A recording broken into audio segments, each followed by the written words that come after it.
Exactement. Bonjour à tous, chers amis. Tu vois, bonjour à tous.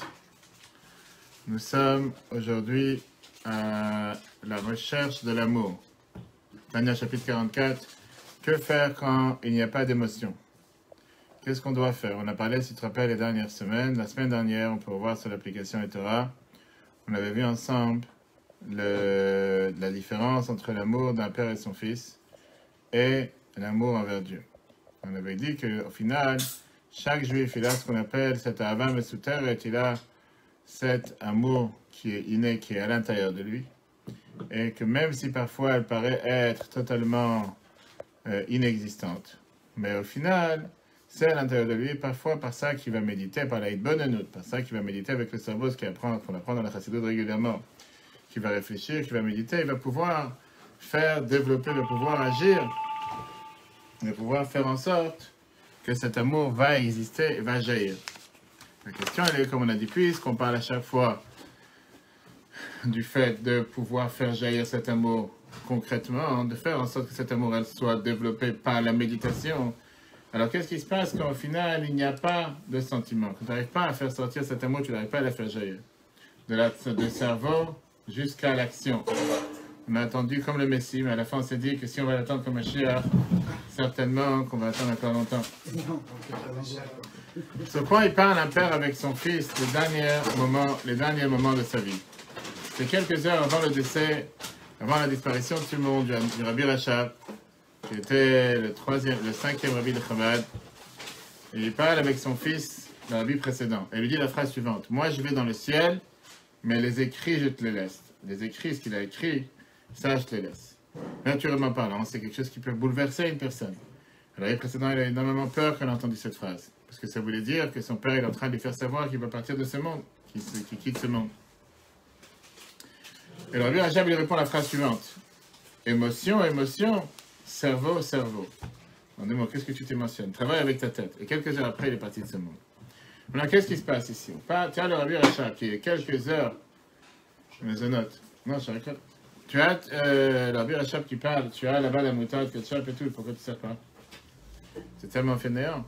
On ne peut pas dire de qui on parle.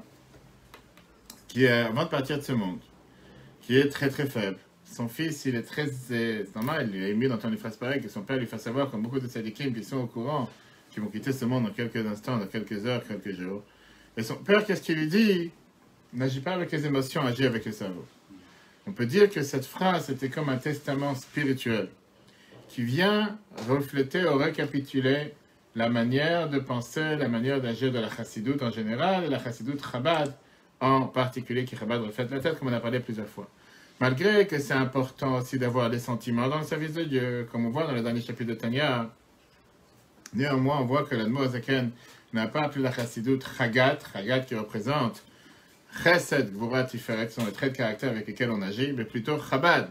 Chabad qui vient refléter sur Chochma, Binadat, la sagesse, l'intellect et la connaissance. Très bien.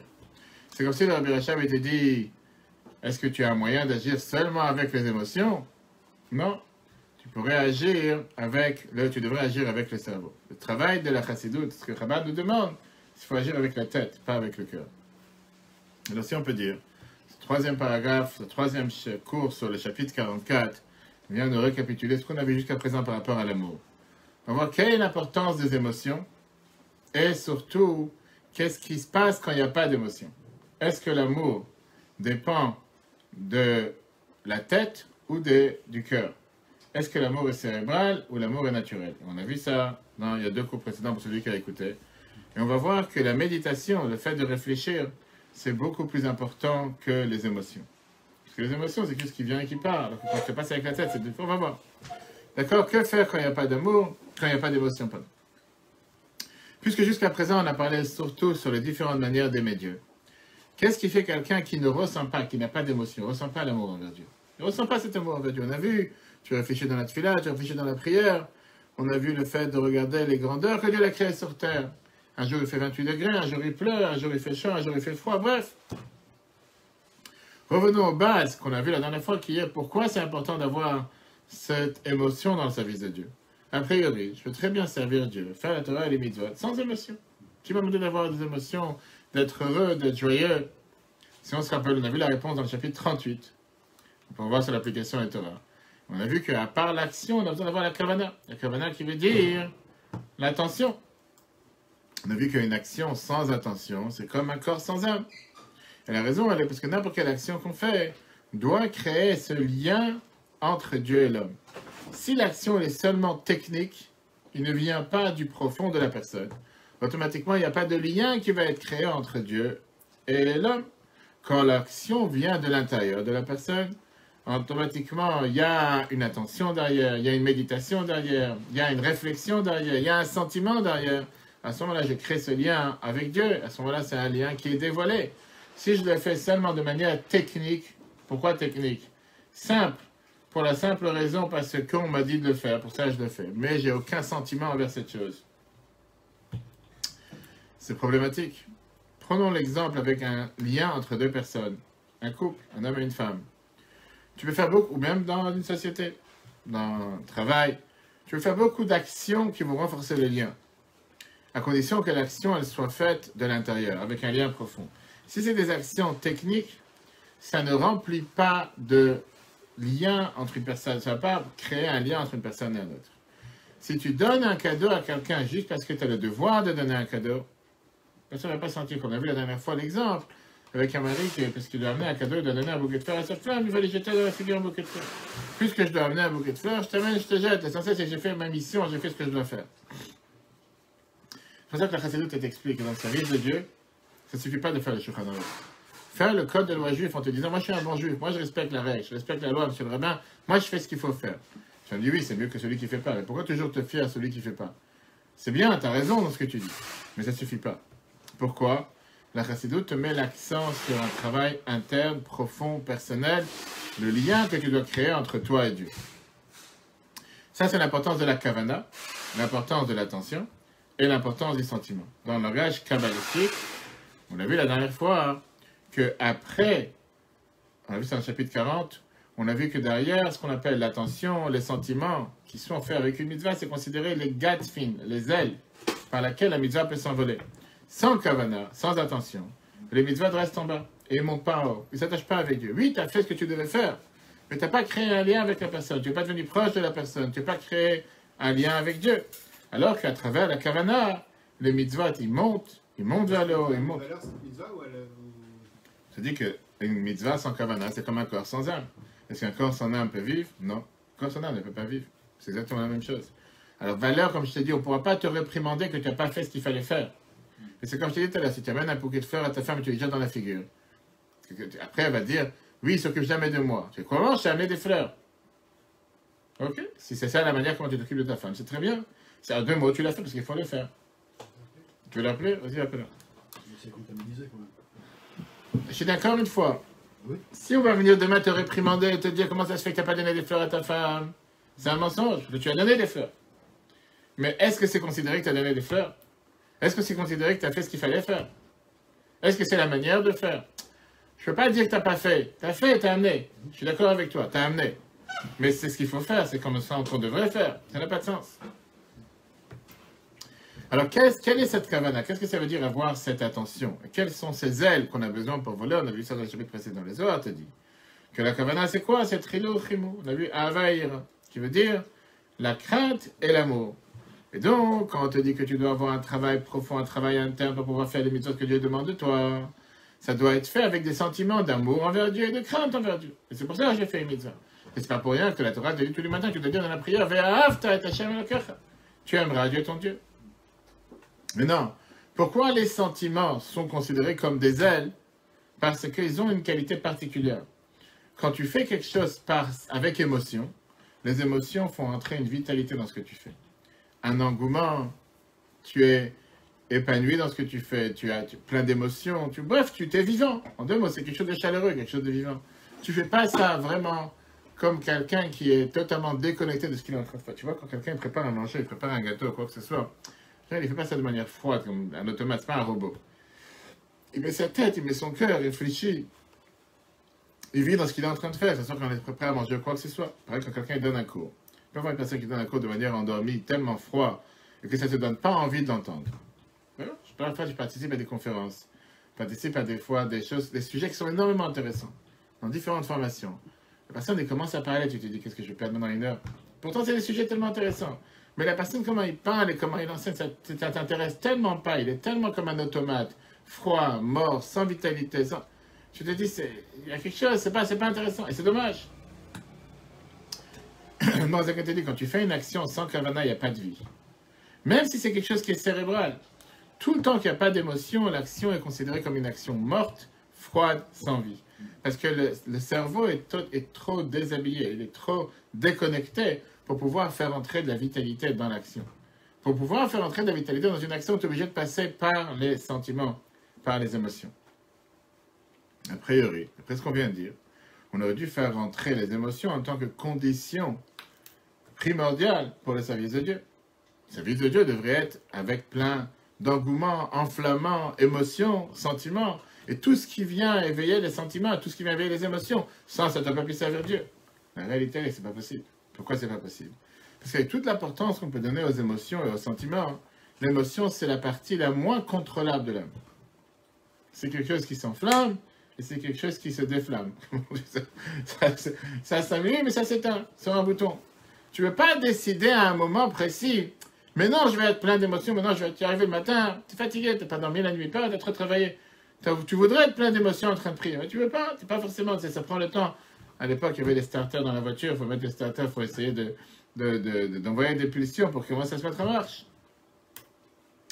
Pourquoi? Parce que comme c'est quelque chose qui n'est pas consistant, qui n'est pas continuel, qui vient et qui part, une fois tu te réveilles, une fois ça ne se réveille pas, tu as des gens par nature qui sont plus émotionnels, tu en as qui sont beaucoup plus difficiles, tu en as qui sont beaucoup plus froids, qui sont... Combien de fois je vais dans des smachot, que ça brûle la coupe de cheveux, mariage, et tu vois toute la différence. Tu as des gens que tu vois qui sont joyeux, qui sont heureux. Tu as des gens que même le jour d'une simcha, le jour d'un mariage, tu te demandes qu'est-ce qu'ils font là, quoi. Ils doivent se forcer à te faire un sourire ou être heureux, alors que bref, pourtant c'est une joie. Donc, si jamais on dit que l'émotion c'est une condition primordiale pour le service de Dieu, ça veut dire qu'on demande à quelqu'un de faire quelque chose qu'il n'est pas capable de faire. Parce que c'est contraire à la base fondamentale de la chassidoute et du Tanya en général, le Rav Zaken n'arrête pas de t'expliquer dans ce qu'on vient de voir depuis les derniers 44 chapitres, qu'on peut voir sur l'application de Torah, qui vient t'expliquer sans arrêt que Dieu ne te demande pas de faire quelque chose que tu n'es pas capable de faire. Basé sur le verset qu'il a dit dans la préface, que c'est quelque chose qui est proche, qui est facile à faire, que tu peux faire, c'est abordable, c'est proche de chacun. Donc si jamais tu viens me dire maintenant qu'on te demande de faire quelque chose que tu ne peux pas faire, ça veut dire que c'est pas si proche de toi. Automatiquement, c'est pas fait pour moi, c'est fait pour les tzadikim. Et je suis pas un tzadik, je fais partie d'une parmi des gens intermédiaires. Et ce dilemme, on l'a expliqué longuement dans les chapitres 41-42 par rapport à la crainte de Dieu. On a vu qu'il y a différents niveaux. Il y a le niveau le plus bas, il y a le niveau le plus élevé. Et à chaque fois qu'on a parlé de l'émotion, on a expliqué comme quoi on ne peut pas demander, on ne peut pas obliger une personne qu'à chaque fois que tu sers Dieu, tu dois être plein d'émotions. Parce qu'il y a des fois que tu ne peux pas, même si tu as envie. Viens là, nous, à Zaken, c'est pour ça qu'il te dit que pour pouvoir remplacer l'émotion, tu dois passer par la méditation. L'émotion, je ne peux pas t'obliger d'en avoir. Méditer, je peux vite t'obliger. Méditer, tu peux vite forcer. Et c'est pour ça que le chemin de la Chassidoute Rabat, c'est que la méditation, le fait de méditer, le fait de réfléchir cérébralement, c'est beaucoup plus important que l'émotion. Et comme on a vu tout à l'heure dans l'histoire du Rabbi Rachab, qui disait quoi? Émotion, non, tu dois agir avec le cerveau. Quelle est la différence entre l'émotion et l'aspect cérébral? C'est que l'émotion, comme on l'a dit tout à l'heure, c'est quelque chose que tu ne peux pas contrôler. Alors le cerveau, tu peux lui contrôler. Tu peux choisir quoi apprendre, quoi pas apprendre, quoi réfléchir, quoi pas réfléchir, quoi méditer, quoi pas méditer. L'essentiel, c'est d'arriver avec une connaissance cérébrale et un lien avec Dieu qui amène la personne à servir Dieu concrètement pour pouvoir faire les mitzvot. Mais de l'autre côté, l'aspect cérébral seul, sans émotion, a aussi un manque. Comme on l'a dit tout à l'heure, c'est froid, c'est mort, il n'y a pas de vie. Alors que l'émotion donne la vitalité à l'action, et c'est considéré comme des ailes pour l'action, pour monter vers le haut, le cerveau, il est beaucoup plus loin de l'action. Et c'est pour ça que le cerveau ne peut pas être considéré comme des ailes pour faire monter les mitzvot que tu fais, les bonnes actions que tu fais. Viens, là, dans le chapitre 16 qu'on a expliqué la dernière fois. On va voir sur l'application encore une fois. Et il explique, de nombreuses reprises dans tout le Tanya, à chaque fois qu'on parle de l'émotion, que même une décision cérébrale peut remplacer l'émotion et fait faire monter les mitzvot vers le ciel. Et c'est pour ça qu'on va comprendre ce que nos sages nous disent. Marshava tova kadosh baruch hu metzafa lemaaseh. Une bonne pensée, Dieu il amène à l'action. Quand tu lis cette phrase, on a toujours expliqué c'est une fameuse adage de comment le rabbi il paye des vies le sens, il te montre le sens qui est totalement différent. La phrase simple, c'est quoi? C'est que tu as une pensée, tu as une bonne pensée qui est cérébrale, et tu as une action. Seulement la pensée et l'action ne sont pas forcément liées l'un avec l'autre. Dieu il fait qu'il y a un lien, il va y avoir une connexion entre la pensée et l'action. Pourquoi maintenant, quand tu as une bonne pensée, pas forcément elle passe par l'action? Parce que quand l'émotion ne se réveille pas de manière dévoilée, Moazaken te dit, tu sais quoi? Change le disque, change l'ordre. Commence d'abord par l'action avec une compréhension. Et grâce à ça, tu vas éveiller l'émotion. C'est ça que je comprends, l'importance que je suis en train de faire. Je vais automatiquement avoir cet engouement, je vais être énervé, pas énervé, je vais être excité, je vais être réveillé, je vais vouloir absolument faire ce que je suis en train de faire avec joie et vitalité. Le problème, il est que parfois, la pensée et l'action ne sont pas liées l'un avec l'autre. En deux mots, que le cerveau ne peut pas être des ailes pour les mitzvot que je suis en train de faire, parce que le cerveau vient du nefesh et l'action vient du corps. Et c'est déconnecté. L'âme divine et l'âme animale. Est-ce que des fois, de penser de manière très perfectionniste et de mettre la barre trop haut, du coup, il y a un problème parce que l'action ne suit pas? Non, alors justement, c'est parce qu'on va tout de suite voir comment le faire. Viens les chachamim et te disent que malgré que les mitzvot sont faits avec la tête et sans sentiment, Dieu il fait en sorte de lier la pensée et l'action, par ça que même la compréhension cérébrale devient, se transforme, ce qu'on va voir aujourd'hui, comment en elle pour pouvoir élever les mitzvot vers le haut. C'est une date. Bah, tout de suite voir, pas seulement date, c'est le sechel, c'est la date, c'est-à-dire la connaissance, tout de suite voir comment. Ça vient rappeler les deux amours qu'on a vus dans le cours précédent. L'amour de la vie et l'amour d'un enfant à son père. Là-bas, on a parlé très haut. Comment quelqu'un doit sentir un amour envers Dieu, comme tu aimes vivre. N'importe quelle personne normale aime vivre. De la même manière, tu dois aimer Dieu, parce que si tu aimes vivre, tu aimes le Dieu qui est à l'intérieur de toi, ton âme qui te fait vivre, parce que sans ça, tu n'es pas en vie, donc automatiquement, tu aimes Dieu. Ou bien, on a vu l'amour d'un enfant envers son père, jusqu'à même une abnégation de soi, de tout faire pour ses parents. Dans la théorie, c'est facile à dire. C'est quelque chose de très simple. Est-ce que quelqu'un, il peut dire qu'il a ressenti une de ces deux amours quand il a prié ce matin? Quand tu as prié ce matin, tu as pensé, j'aime tellement Dieu parce que j'aime la vie, parce que j'aime mon corps et c'est Dieu qui m'a donné l'anshama. Et grâce à ça, je suis en vie. Pour ça, je suis en train de prier. Je suis tellement plein d'enthousiasme, tellement plein de joie. Peut-être certaines fois que oui. Mais en règle générale, c'est pas ce qu'on pense quand on prie. En général, tu as pensé au téléphone que tu as parlé avant, tu as parlé après. Pendant, il va savoir. Alors, si c'est comme ça, quoi ça sert d'apprendre? Si ce qu'on apprend, ça sert à rien, tu te dis de toute façon, on ne le fait pas concrètement. Viens la Mourazaken te dit que dans le cas qu'un juif il pense réellement que Dieu c'est sa vie, et néanmoins il ne développe pas un sentiment d'amour envers Dieu quand tu dis Ve'afta, c'est pas la fin du monde.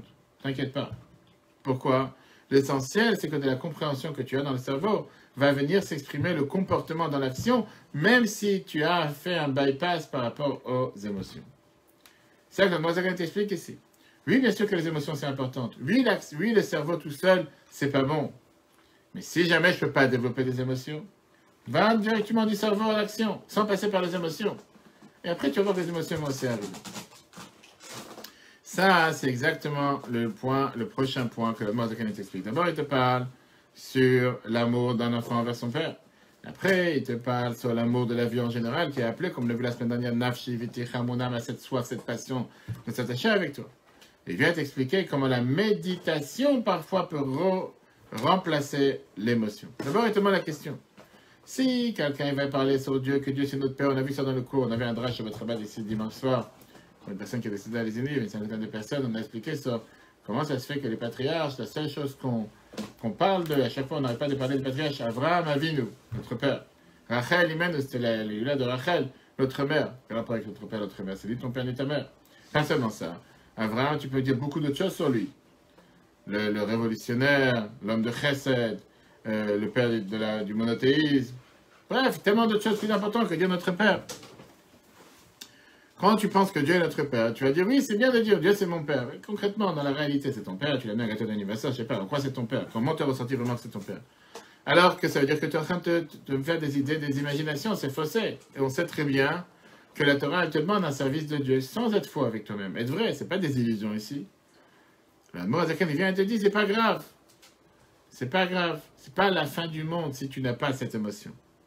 Parce que l'émotion ne doit pas changer la réalité. Tu veux dire, de la même manière que je suis le fils de mes parents, que je ressente ou que je ne ressente pas, hein, et tu en as certains qui ne le ressentent pas, pareil, je suis un fils de Dieu, que je ressente ou que je ne ressente pas. Cette méditation, on en a besoin pour pouvoir nous amener à l'accomplissement des mitzvot dans l'action à travers cette méditation. En deux mots, que je ne fais pas ces mitzvot, pour moi-même, mais je le fais pour faire un plaisir à Dieu. Et de l'autre côté, le plaisir que Dieu est là, par ça que j'ai fait mes mitzvot, c'est deux types de plaisir. Un, ça peut être comme un enfant qui sort de prison et qui retourne chez son père. Ça, c'est la Neshama qui sort de la prison du corps et qui se rattache avec sa source, qui est la divinité, Dieu qui l'a envoyé dans le corps. Deuxièmement, par ça, je remplis la volonté que Dieu m'a envoyé sur terre pour créer pour lui une résidence ici-bas. Sur ce type de méditation, sans émotion, vient les Chachamim et t'ont dit, Marshava Tova, que quand est-ce que je sais que c'était une bonne pensée? Quand Dieu il a fait en sorte que c'est devenu, ça a transformé en elle pour l'action. Mais si c'était juste méditation, je suis un grand théologue, je pensais, j'ai appris, bref, j'ai écrit des livres sur la croyance en Dieu. Mais dans Tachlis, comme on dit, sur le terrain, ça ne me parle pas. Ta pensée, elle n'a aucune valeur. Ta connaissance n'a aucune valeur. Parce que ça ne t'a pas du tout amené à l'action. Le deuxième point qu'on va voir, il va t'expliquer comment cet amour de Nafshi B'Ticha, qui veut dire, pour pouvoir vivre avec cette passion et cette connaissance que Dieu est ma vie. Et pour ça que je suis tellement plein d'émotions envers les mitzvot que j'ai fait, je veux me rapprocher de Dieu. Le seul moyen, on a vu la semaine dernière, ça passe à travers la bouche. Beficha ou bilvafra. Par ça, plus j'en parle, plus je vais avoir des émotions. Plus j'en parle, plus je vais me rapprocher de Dieu.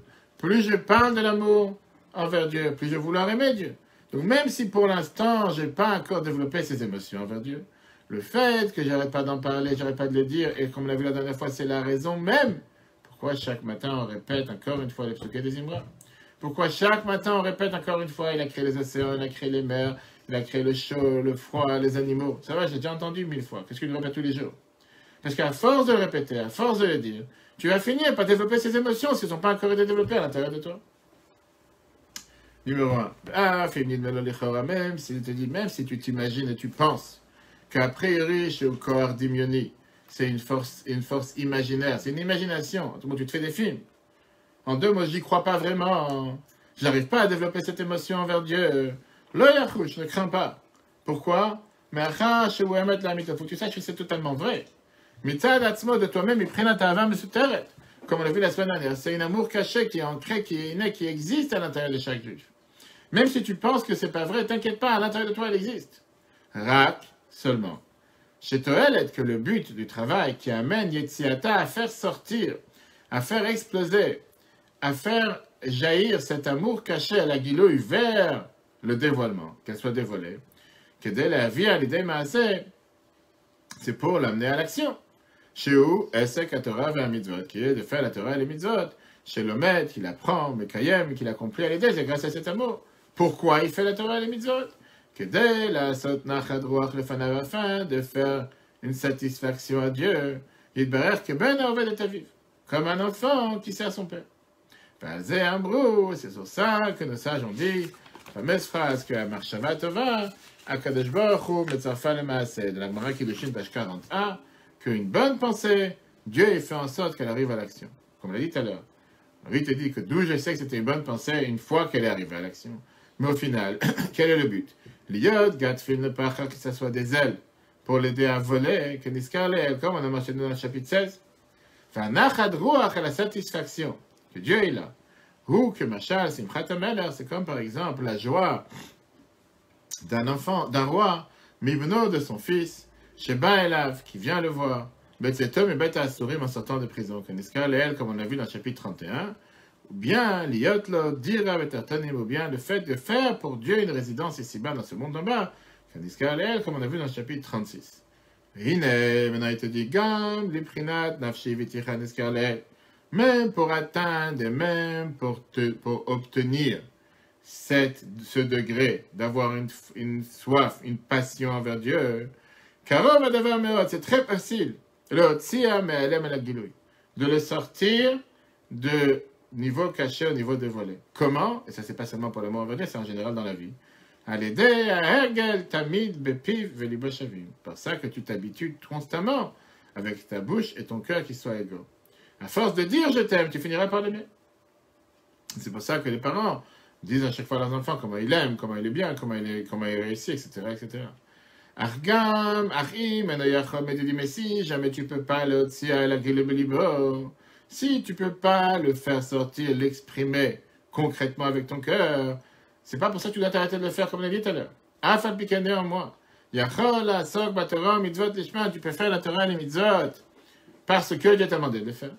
Par ça que tu vas essayer de t'imaginer. Il y a un avazou, le sujet de cet amour, avec la pensée qu'il y a dans ton cerveau, et le fait que tu as une telle bonne pensée, Dieu va l'amener à l'action. Et donc, si on récapitule ce qu'on a vu tout à l'heure, ce chemin qui met l'accent sur le cerveau et pas sur l'émotion, ça c'est en résumé la Chassidut Chabad. Pas d'émotion. On n'est pas là à taper des mains et chanter, taper en l'air et crier, danser, comme il se passe dans d'autres courants chassidiques.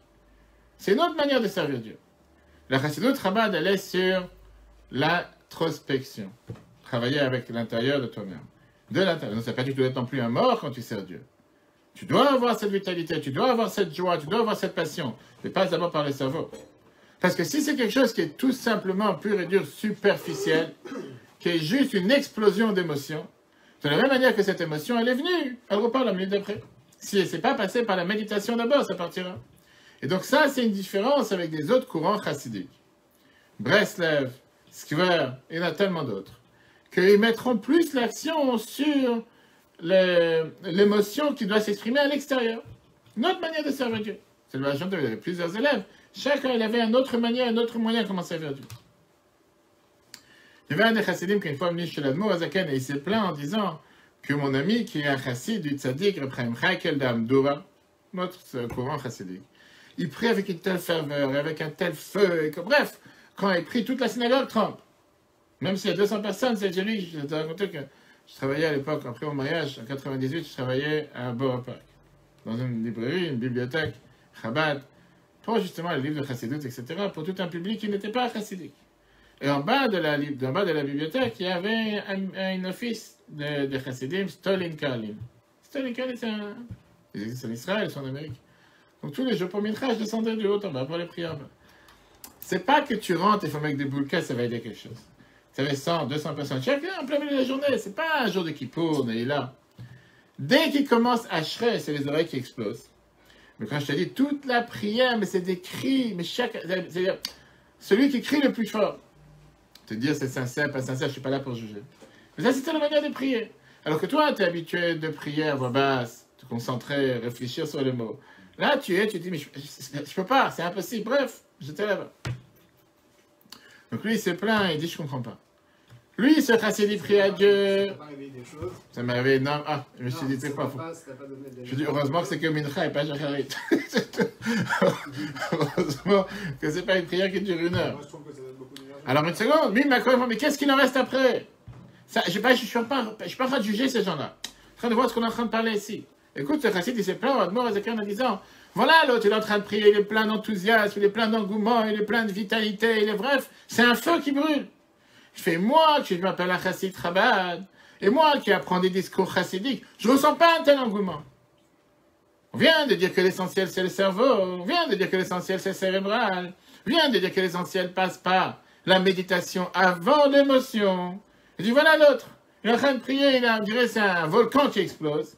Et moi, avec tout ce que j'apprends dans la chassidoute, je n'arrive pas à être un volcan pareil. Alors, moi, Zakan, il lui dit, tu penses vraiment que c'est le chassid qui prie? C'est Rabbi Chaim qui prie à travers lui. En deux mots, c'est son maître. Mais moi, j'ai pas envie que ça soit comme ça ici. Moi, j'ai envie que toi, tu pries.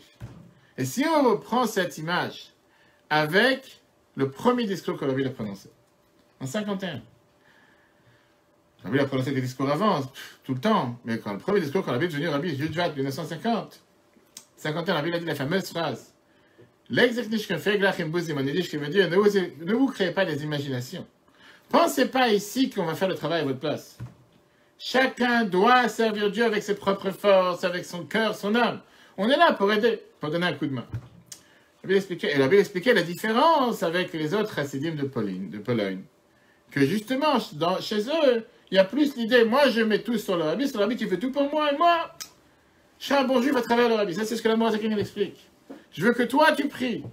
Pas que le rabbi prie à travers toi. Réfléchis avec ta tête, utilise ton cerveau. Combien le rabbi parlait sur les shluchim, l'importance d'utiliser son cerveau, de savoir, lui, de réfléchir et de faire les choses comme le rabbi l'attend de toi. Mais utilise ta tête, Dieu te donne une tête pour l'utiliser. C'est récapitule ce qu'on vient de voir, on a vu deux choses. Tu as un amour naturel et un amour cérébral. Qu'est-ce que c'est un amour cérébral? Amour cérébral, c'est ou amoureux cérébral, a priori. Les gens te disent, amour, c'est le cœur, c'est pas la tête. On a vu l'amour de la vie, on a vu la dernière fois comment ça veut dire aimer vivre. Cet amour naturel, c'est un amour spontané, c'est un instinct d'une personne, comme l'amour d'un enfant vers ses parents. Parce qu'il n'a rien avec ses parents. Comment ça se fait que tu rentres dans une classe, les 10 enfants qui sont dans la classe, personne ne te regarde. Juste ton fils, il vient, il court, il t'embrasse. Qu'est-ce qui se passe? Qu'il y a un aimant? Qu'est-ce qui s'est passé? Pourquoi les autres disent non? Si c'est quelque chose, c'est pas besoin de réfléchir. Il ne faut pas réfléchir pour ça, c'est quelque chose de naturel.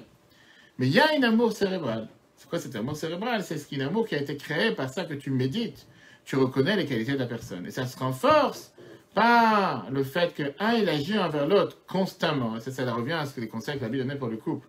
D'être présent l'un pour l'autre. H24, 7 jours sur 7. Comme l'amour d'un enfant envers ses parents quand il grandit. Là, il commence à valoriser ce que ses parents lui ont donné, la personnalité de ses parents. Et il va développer envers eux un amour qui est totalement différente que l'amour qu'un enfant de 2 ans il a envers ses parents. Dans l'essor de l'amour de Dieu, on a vu c'est exactement la même chose. Tu as l'amour envers Dieu. Tu as l'amour naturel. Pourquoi? Du fait que je suis juif. Mais c'est pas être raciste de dire que Dieu m'a créé non-juif et je remercie le bon Dieu tous les jours. Pourquoi? Parce qu'ils n'ont pas les 613 commandements. Moi, je les ai. Le fait que je suis juif, j'ai cette parcelle divine à l'intérieur de moi, qui fait que cet amour est ancré à l'intérieur de moi, que je veuille ou pas, comme on l'a dit tout à l'heure, même si je ne le ressens pas, avance. Cet amour, il est divisé en deux. L'amour de la vie et l'amour comme un père et un fils. Un fils sans son père qu'on a vu tout à l'heure, dans le chapitre précédent. Troisième amour, ça c'est l'amour cérébral. Qu'est-ce que ça veut dire un amour cérébral? C'est quand un juif commence à apprendre et à comprendre la grandeur de Dieu qui se reflète dans la création du monde, dans les merveilles de la nature, dans la manière comment Dieu a créé le monde du plus haut niveau au plus bas niveau. Par force des choses, il se réveille avec un amour envers Dieu. Tu ne peux pas ne pas avoir un amour envers Dieu quand tu réfléchis à ce que tu es en train de dire dans la prière tous les jours. C'est pas possible, tu es obligé, tu n'as pas le choix. Et grâce à cet amour s'appelle une ahavat olam, une ahavat éternelle. Encore une fois, à part c'était vraiment une pierre. Comment, quand tu réfléchis, quand tu commences à comprendre, tu parles le corps de l'homme, les océans, bref, n'importe quelle chose que tu touches et que tu comprends comment ça a été créé. Et si tu réfléchis un peu comme Abraham, il a réfléchi. Il y a bien un patron derrière ce bâtiment. Il y a bien quelqu'un qui a créé cette planète. Tu ne peux pas ne pas aimer Dieu. Alors, la Mourazakan commence à débattre maintenant. Je crois qu'on aura le temps de voir tous les sujets aujourd'hui. Il te débat. Qu'est-ce qui est mieux? Quand je te mets sur l'assiette, est-ce que mieux c'est d'abord l'amour naturel ou l'amour cérébral? Qu'est-ce que tu préfères quand tu as les choix? Un amour naturel ou un amour cérébral? Tu vois, on ne choisit pas, il est là. L'amour cérébral, c'est le travail. En règle générale, le Tanya te développe l'approche que l'amour cérébral est beaucoup plus important que l'amour naturel, qu'on a dit tout à l'heure. Parce que c'est un amour qui est beaucoup plus profonde et beaucoup plus élevé. La qualité et l'avantage d'un homme sur un animal se trouve dans le cerveau. Un animal, il a aussi un amour.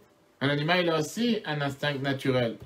Si tu agis seulement d'après ton instinct naturel et ta nature, même si c'est une nature très élevée, même si c'est une nature qui est positive, c'est un niveau bas de ce qu'on appelle un animal. C'est ton niveau animal qui agit.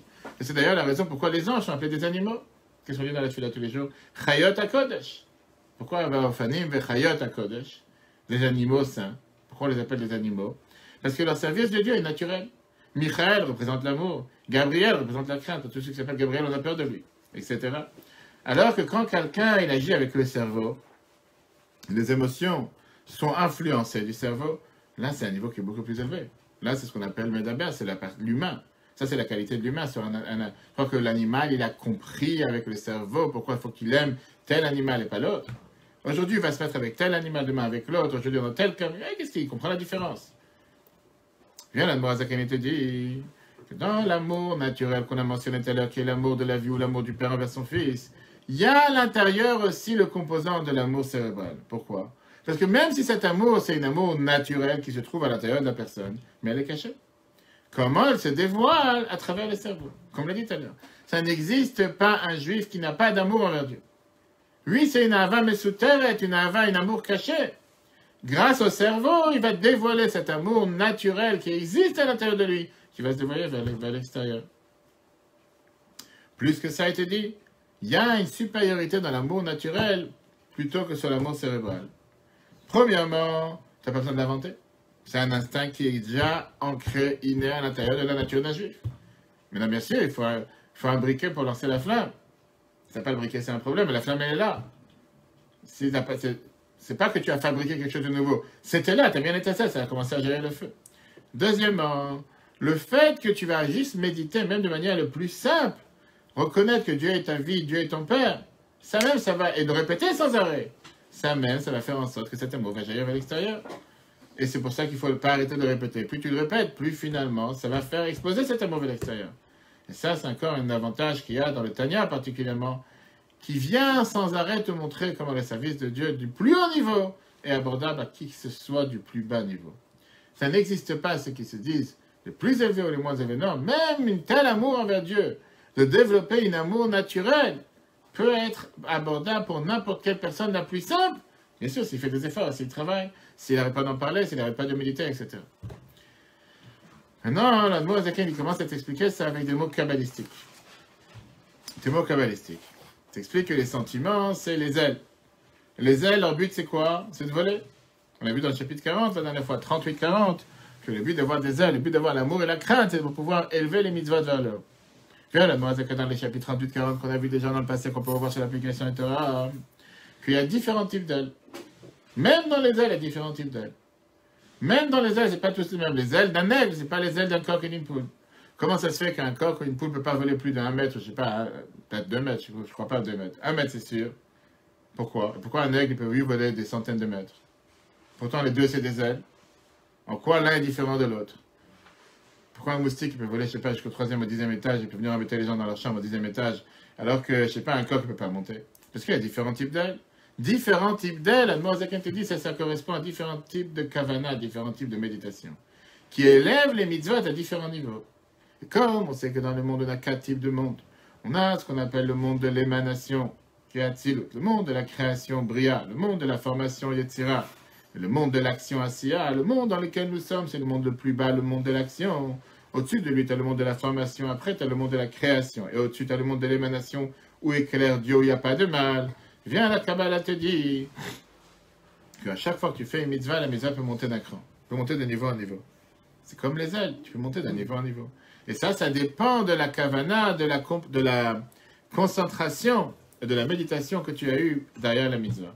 Et il va te dire, il y a 4 niveaux de kavanot que tu peux avoir dans la mitzvah qui sont parallèles aux 4 différents mondes. Premièrement, action technique, robot, sans kavana. Là, tu es garanti que tu ne l'as pas du par terre. Même un coq, tu n'es pas. Même tes ailes pour monter vers 1 mètre de haut, tu n'es pas. Tu restes par terre. Comme, je sais pas, même pas un chat. Un chat, il vole. Un chat aussi, il saute. Il saute 1 mètre, 2 mètres. Rien, tu ne bouges pas, tu es par terre. Tu as posé la question tout à l'heure, est-ce que ça vaut quelque chose? Oui, tu as fait une mitzvah, mais tu ne peux pas voler. Ça reste par terre. La mitzvah, elle a atteint nulle part. Ça va dans le monde de l'action. Après, tu as fait une action qui dépend de tes sentiments naturels. Il n'y a pas une méditation. Parce qu'aujourd'hui, je me suis levé du pied droit ou du pied gauche, j'ai décidé que j'ai envie d'aimer Dieu. J'ai envie de faire quelque chose, j'ai envie de faire un grand don, le travail de cinéma. Ça existe, il y a des gens, ça peut arriver. En 20 ans, je ne sais pas combien de fois c'est arrivé, mais ça peut arriver. La Torah te dit, c'est quoi? Ça monte d'un cran. Puisqu'il y a un sentiment, ça monte au monde de Yetzira, le monde de la formation, dans lequel éclairent les traits de caractère de Dieu. Quand tu fais une action, le 3e niveau, tu fais une action avec la réflexion, avec la méditation, avec l'amour cérébral qu'on a dit tout à l'heure, là tu montes déjà un cran beaucoup plus haut, le monde de la création, qui est le monde dans lequel éclaire la télèque de Dieu, Bina, qui est le niveau le plus élevé. Quand tu fais maintenant une action avec une soumission totale envers Dieu, il n'y a pas le moi, il n'y a pas le je. Parce que Dieu m'a demandé de faire quoi que ce soit, je suis tellement excité, tellement heureux de pouvoir le faire, à ce moment-là, tu montes dans le monde de l'émanation, où là, l'unité de Dieu existe parfaitement, il n'y a même pas de force de bien ou de mal. Ça c'est les 4 niveaux qu'on va les développer dans les prochains cours, si tu veux. Maintenant, a priori, l'amour naturel, elle monte aussi au monde de l'émanation, le monde le plus élevé. Alors, si c'est comme ça, correspond aux effets choix. On va y arriver avec Naran de Chayakida, c'est plus tard, on va y arriver plus tard. Et donc, si c'est comme ça, l'amour, si tu me dis que l'amour naturel peut monter au monde de l'émanation, l'amour cérébral peut être encore plus haut ou plus haut. Viens la demande à laquelle il te dit que non. L'amour cérébral qu'on a expliqué tout à l'heure, il te dit, pardon, l'amour naturel, ça peut arriver seulement dans le monde de la formation, le monde de Yetzira, qui est le 2e niveau, pas plus haut. 2e étage, je ne montrerai pas plus haut. Pourquoi ? Parce que tu es là pour exprimer un amour naturel sans méditation derrière. Et comme on a dit tout à l'heure, le risque de quelque chose de naturel, le risque d'une émotion, c'est qu'elle est là et qu'elle part le lendemain. Alors que quand tu as médité dans l'amour, c'est que tu as réfléchi que Dieu est vraiment ta vie, que Dieu est vraiment ton Père, et cette méditation a fait élever l'action au monde de la création, automatiquement c'est un niveau qui est beaucoup plus élevé. Plus que ça, il va te dire que même si l'amour naturel peut monter au monde de l'émanation, pourquoi ? Parce qu'au final, cet amour naturel, c'est un amour que Dieu te l'a donné, qu'elle est ancrée à l'intérieur de toi. Et comme on a dit tout à l'heure, elle existe. C'est pas que tu dois faire quelque chose de particulier pour la fabriquer, elle est déjà présente. Néanmoins, ces différents niveaux d'amour viennent refléter les différents niveaux d'action que tu fais en fonction des différents niveaux des 4 mondes, qui viennent exprimer pourquoi l'homme et Dieu sont 2 entités qui sont totalement déconnectées. Le créateur et la créature, et la création. Et automatiquement, l'amour que tu as envers Dieu, si elle représente l'amour de la vie, parce que j'aime être en vie et j'aime Dieu qui me donne la vie, ou un fils envers son père, les deux découlent de la même source du fait de la neshama que Dieu m'a donné. Parce que cette neshama, c'est une étincelle divine que Dieu m'a donnée. Et donc, depuis le départ, je suis déjà attaché avec Dieu. Et c'est pour ça que la Noazaken veut te dédramatiser l'affaire, en te disant, ne pense pas ici qu'on est en train de te parler à des niveaux super élevés, que seulement des grandes sadikim peuvent atteindre et que personne d'autre peut atteindre. Non! Je te dis, rappelle-toi que même le niveau le plus élevé, tu l'as déjà à l'intérieur de toi. Maintenant, tu peux très bien le laisser en veille, tu peux très bien le développer. Tu ne vas pas le développer, ben tu vas rester en bas, tu vas le développer. C'est comme des muscles. Tout le monde a des muscles. Il y en a qui vont travailler leurs muscles. Il y en a qui ne vont pas travailler leurs muscles. Celui qui va travailler, c'est lui qui va pouvoir marcher plus vite, tu vas pouvoir courir plus vite, tu vas pouvoir porter des poids plus lourds. Et celui qui n'a pas à les travailler, c'est pas qu'il n'a pas de muscles. Il en a. Sauf qu'ils ne sont pas aussi forts pour pouvoir agir de la même manière. Regardons le numéro 2. Donc ça, c'est le débat qu'il est en train de te dire. Est-ce que l'amour cérébral ou l'amour naturel, qu'est-ce qui passe d'abord? Ben, Prinata Avatelo Sedot, évidemment qu'on a vu la semaine dernière, qu'on a vu au début du chapitre aujourd'hui. L'amour naturel, l'amour, je veux dire l'amour de la vie et l'amour d'un fils envers son père. Avshen, Yerushalanoma Avatenu malgré, qui sont un héritage qu'on a reçu de nos parents. Et donc, Motev Avenafshetenu, c'est comme une nature dans nos âmes. Chen, Aïrak, ou la même, pareil, avec la crainte de Dieu qui est inclue à l'intérieur. Qu'est-ce que ça veut dire cette crainte qui est ancrée à l'intérieur de chacun d'entre nous, qu'on a déjà vu dans le chapitre 38-40? Chéhi, l'ira, d'avoir peur. Mais il paraît, Shalom, de se séparer, même que Dieu nous en préserve. Mais me corps de la source, nous de notre vie. Va'avinu amiti baruchu. Et notre vrai Père, béni soit-il. Afal piken, néanmoins, il te dit, ça, enanikrot, ils ne sont pas appelés. Beshem, Trilo, Chimotivim, ils ne sont pas appelés avec l'amour et la crainte naturelle. Et là, seulement, que Shehen, Bemocho, ou Machashavto, levad, quand ils sont dans son cerveau, dans sa pensée seulement, Vetalumot Libo, et cachés dans son cœur, avant d'être dévoilés. Mais à ce moment-là, me commande leur place se trouve, Eser Sphirot et Yetzira, dans les 10 traits de caractère qui se trouvent dans le monde de la formation, où se trouvent les traits de caractère naturels, où le Sham est là-bas, ils le font monter, la Torah et la Mitzvot, la Torah et les Mitzvot, Abaot qui vont venir, Machamatan de Bessimatan, à cause d'eux et avec eux. En 2 mots, en faisant, servant Dieu avec ces 2 premiers amours, qui sont des amours totalement naturels, il te dit, tu ne montes pas très haut. Avec l'amour naturel, tu vas monter au 2e niveau. Puis, tu es au 2e étage, c'est mieux que d'être au rez-de-chaussée, au 1er. Tu n'as pas encore atteint les plus hauts niveaux. Mais quand cet amour se dévoile, comme ce sentiment dévoilé dans son cœur, Nikraot, à ce moment-là, ils sont appelés Reuta de Liba. Qu'est-ce que ça veut dire Reuta de Liba? La volonté du cœur, comme c'est écrit dans le Zohar.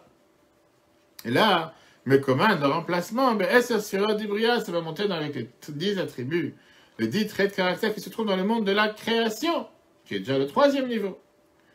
où se trouve l'aspect cérébral, où les Sham et là-bas, ils vont faire monter avec eux. Torah, mitzvot, la Torah et les mitzvot, Abod Machamatan qui viennent avec eux. Pourquoi? Comment je les ai fait sortir, je les ai fait expulser de la cachette du cœur, comment ils étaient voilés dans son cœur, vers le dévoilement. Par quoi je suis passé? Et à l'aider, à date, par la connaissance, c'est-à-dire en plantant la pensée avec force, une méditation très profonde. Ce n'est pas juste une méditation superficielle, faire semblant que j'ai médité. Non, réfléchis sincèrement. Mais depuis les profondeurs de son cœur, yatir, vetadir. Yatir qui veut dire un niveau beaucoup plus grand, vetadir beaucoup plus continuel, beaucoup plus récurrent, beaucoup plus quotidien. Ben ça, dans la grandeur de Dieu. Comment il est vraiment notre vie. Comment il est notre Père. Donc si tu te suffis avec l'amour naturel, tu atteins un niveau. Tu vas aller avec la méditation pour faire jaillir cet amour naturel vers l'extérieur. Tu vas arriver au troisième niveau qui est beaucoup plus élevé. Mouda, Zot, on connaît ça, mais Mashikatou, Betikonim, ce qui est écrit dans le Tikkuné Zohar, qui Bolam, Abria, que dans le monde de la création. Mais Kanenan, Taman, Imaïla, là-bas, règne et éclaire le niveau de Ima, qui est le niveau de Bina, qui est le niveau de l'intellect. Chez qu'est-ce que ça veut dire Bina? Quel mot il se cache dans Bina? Haïdbonanout, la méditation. Dans Dieu qui est infini, qui est la vie de la vie, ou que Mamar Eliaou, comme dit le prophète Élie. Bina, Liba, le cœur, c'est l'intellect. Ou Ba, Alev Mevin. Et avec le cœur, on comprend. Ce qui veut dire, il te change toutes les cartes en te montrant que les sentiments, les émotions n'appartiennent pas qu'au cœur. Et le cerveau n'appartient pas totalement détaché des émotions. Les deux sont interconnectés. Mais tout dépend, qu'est-ce que tu préfères faire jaillir d'abord. J'étais dans c'est une coupe de jus, je sais pas où cette semaine, et il y a une fille qui vient me voir, elle avait une tarte aux fraises dans les mains, et elle me demande, quel bracha on fait sur la tarte aux fraises? Non, elle m'a pas demandé la tarte aux fraises, elle m'a demandé sur autre chose. Elle avait un sandwich avec les hamburgers, avec un burger à l'intérieur. Je dis, quel bracha dessus? Je dis, qu'est-ce que tu cherches à manger? Si tu veux de la viande ou tu veux le pain? Je dis, je me demandais la question, tarte aux fraises, qu'est-ce que tu cherches à manger? La tarte ou les fraises? Tu veux des fraises, va acheter des fraises que tu veux la tarte. Je ne vais pas dire, maintenant c'est vrai que si tu sépares les deux, tu fais des brachas, je ne parle pas de ça. Mais si tu veux manger une tarte aux fraises, tu vas le faire sur la tarte, pas sur les fraises. C'est exactement la même chose que le Mazakin te dit ici. Tu as les deux ils sont interconnectés. Le cerveau il est connecté au sentiment, l'émotion au cerveau, les deux. Mais sur quoi tu mets l'accent? Est-ce que tu préfères laisser le cerveau, l'intellect en sourdine, en veille, et laisser tes émotions jaillir sans forcément méditer, quoi que ce soit? Mais à ce moment-là, tu resteras au niveau 1. Tu vas dire, oui, ça me suffit largement. Il n'y a pas de souci, tu peux être une poule toute ta vie sans voler. Pourquoi pas? Enfin, soit pas une poule, soit, je sais pas, soit un hibou, je sais pas, soit quelque chose d'autre.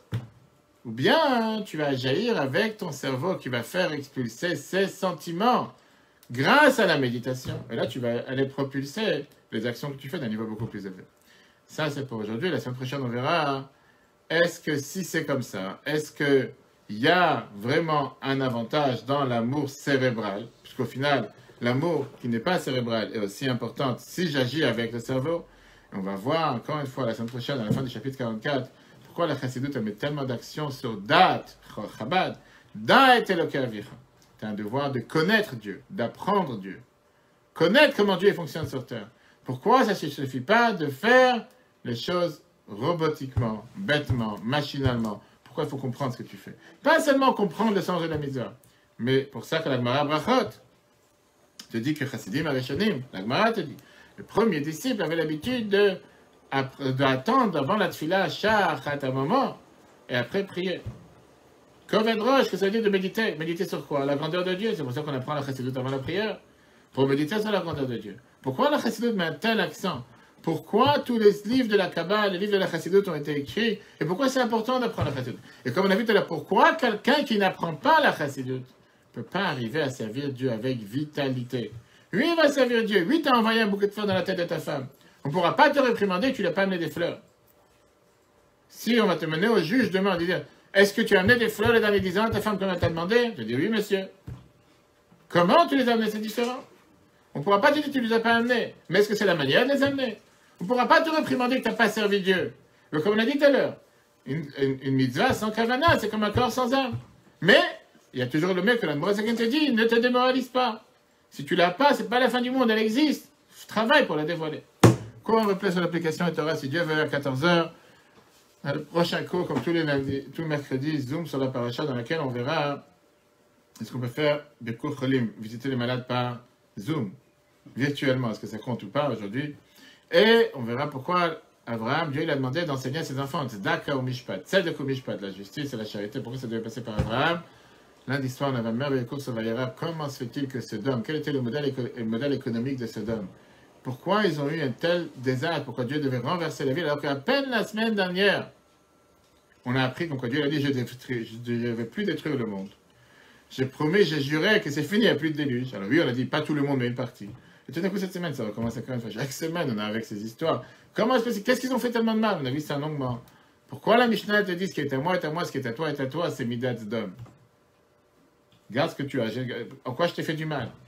En un mot, pour voir sur l'application, c'est un cours très riche sur lequel on a compris comme quoi le fait de profiter d'un côté et que l'autre ne perd rien, c'est le fait de ne pas vouloir laisser l'autre profiter. Méchant pour méchant, méchanceté pour méchanceté. Juste être mal avec l'autre pour être mal. Tu n'as rien perdu, ça ne te dérange pas. En quoi ça te dérange que je me gare à ta place et de toute façon, tu n'es pas là? Non, non, c'est non. Une telle méchanceté régénérateur, mais Dieu a dit quelque chose pareil, ça ne peut pas exister. Donc, regardons le cours, c'est un cours merveilleux. Hier, on a parlé sur la Shemitah. On a expliqué les 6 différentes options que nous avons cette année pour pouvoir manger des fruits de Shemitah. Et si Dieu, la semaine prochaine, on parlera encore sur les termes et tout le reste. Bref, il faut continuer à apprendre. La vie n'est pas assez longue pour apprendre tout ce qu'il faut apprendre, mais il faut remplir tous les jours avec l'étude de la Torah, comme nos chers compatriotes qui sont devant moi aujourd'hui. Le cours en replay sur la Torah. Très bonne journée à tous et si Dieu veut, à la semaine prochaine.